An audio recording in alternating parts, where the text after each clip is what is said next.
Assalamualaikum semua. Jadi hari ini kita akan mempelajari bab yang kelima dalam bidang hadis hukum, iaitu bab wakaf. Berikut merupakan ayat hadis yang kita akan pelajari hari ini. Jadi boleh pause sekejap untuk baca. Saya teruskan dengan penerangan maksud ayat hadis ni. Jadi dalam hadis ni, satu hari Ibnu Umar dia telah mendapat sebidang tanah yang luas di Khaybar. Tapi masalahnya dia tak tahu nak buat apa dengan tanah tu. Jadi dia pun pergilah berjumpa dengan Rasulullah untuk minta pendapat Rasulullah dan minta Rasulullah arahkan dia apa yang patut dia buat dengan tanah tu. Sebab sebelum ni dia tak pernah pun dapat tanah seluas tu kan. Jadi apa yang Rasulullah jawab ialah sekiranya dia mahu, dia bolehlah wakafkan tanah tersebut ataupun sedekahkan hasilnya dan sedekahkan hasilnya. Tapi dalam proses dia melakukan wakaf tu ada beberapa syarat dan tuntutan yang kita perlu tahu. Sekarang kita lihat tuntutan hukum ayat hadis tadi. Pertama, cerita tentang galakan, iaitu dia mengandungi galakan kepada semua umat Islam untuk mewakafkan harta supaya boleh dimanfaatkan untuk tujuan kepentingan umat. Yang kedua, tentang syarat yang kita perlu tahu tadi. Salah satunya daripada aspek harta wakaf. Syarat harta wakaf itu ialah harta yang diwakafkan tidak boleh dijual, dihibahkan dan diwarisi. Yang ketiga, tentang hasil harta. Hasil daripada harta wakaf tu dia boleh dimanfaatkan untuk orang ramai sebagai satu bentuk amal jariah. Dan yang keempat, tentang pengurus pula.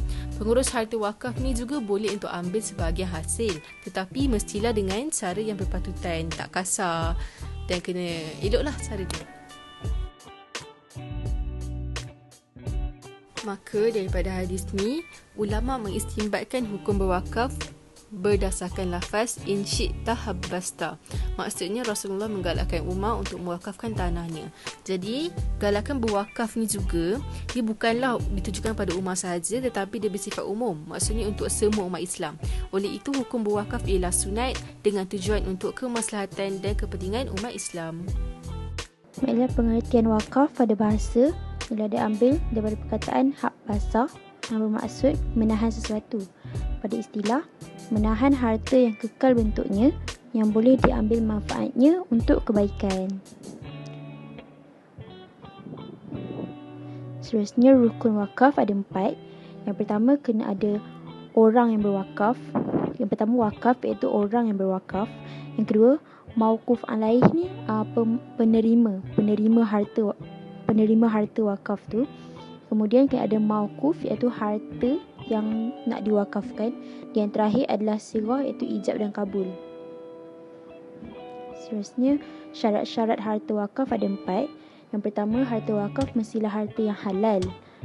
Yang kedua, harta yang kekal manfaatnya. Maksudnya dia tak habis lah, maksudnya benda tu kekal. Yang ketiga, milik wakaf yang sah, boleh dipindah milik dan boleh dimanfaatkan. Bukannya yang tak boleh dipindah milik, yang sia-sia lah, yang tak guna. Yang keempat, jelas kewujudannya, seperti sebuah rumah taman perumahan. Benda yang kita boleh nampak, bukannya benda yang tak jelas lah, yang kita macam tak pasti apa benda yang nak diwakafkan tu. Okay, next kita masuk jenis-jenis wakaf. First ada wakaf am, second wakaf khas. Okay, untuk wakaf am ni kita wakafkan harta untuk kebajikan umum. Jadi harta yang diwakafkan tu boleh je buat apa-apa dengan tu, tapi jangan buat benda yang akan mengundang maksiat. Untuk wakaf khas, harta yang diwakafkan untuk kebajikan khusus. So kat situ contoh dia untuk tujuan pembinaan masjid. Okey, jenis-jenis harta wakaf pula ada 2, iaitu yang tidak alih, second yang alih. Okey, harta tidak alih, harta yang kekal pada asalnya. Contohnya tanah dan binaan seperti rumah. Rumah kan kita tak alih-alih dia. So, harta alih pula, harta yang boleh dipindah alih seperti wang tunai, kenderaan dan Al-Quran. Untuk peranan wakaf kat sini ada 5. First, aktiviti-aktiviti pembangunan yang dijalankan ke atas harta wakaf boleh membuka peluang pekerjaan kepada umat Islam.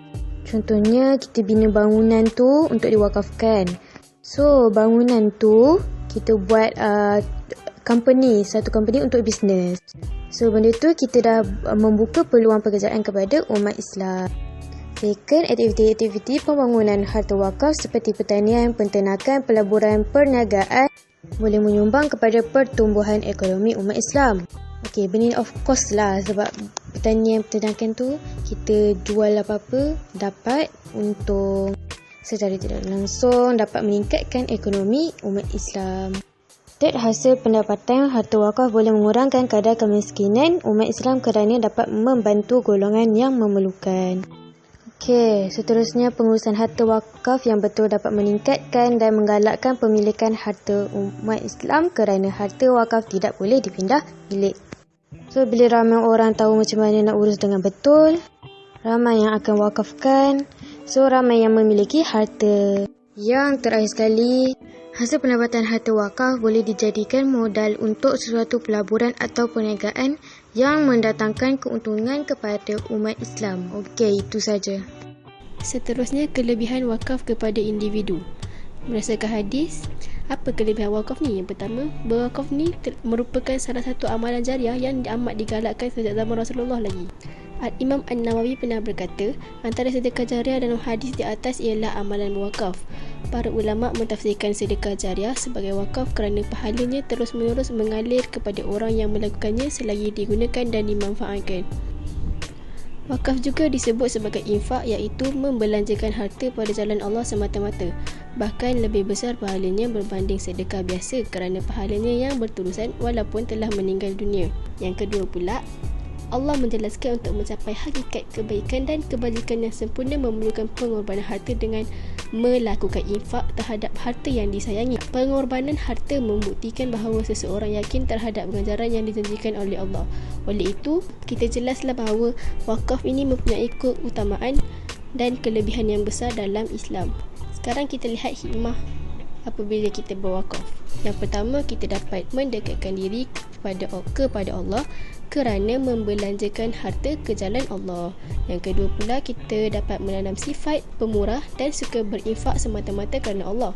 Yang ketiga, kita dapat mendatangkan kebaikan kepada umat Islam kerana harta wakaf boleh dibangunkan untuk pembangunan sekolah, masjid dan sebagainya.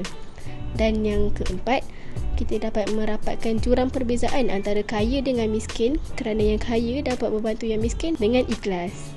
Apa pula langkah-langkah untuk menggalakkan perbuatan yang berkaitan dengan wakaf ni? Macam mana kita nak menggalakkan perbuatan wakaf ni? Yang pertama, Majlis Agama Islam, iaitu dengan menyebarluaskan maklumat terkini tentang kelebihan berwakaf seperti yang dah dikatakan tadi. Dan yang kedua, mempelbagaikan cara, contohnya wakaf secara atas talian, secara online dan potongan gaji. Yang ketiga, membuat kempen di media sosial. Hal ini dapat menarik minat orang ramai untuk berwakaf kerana media sosial sering digunakan oleh manusia pada zaman sekarang.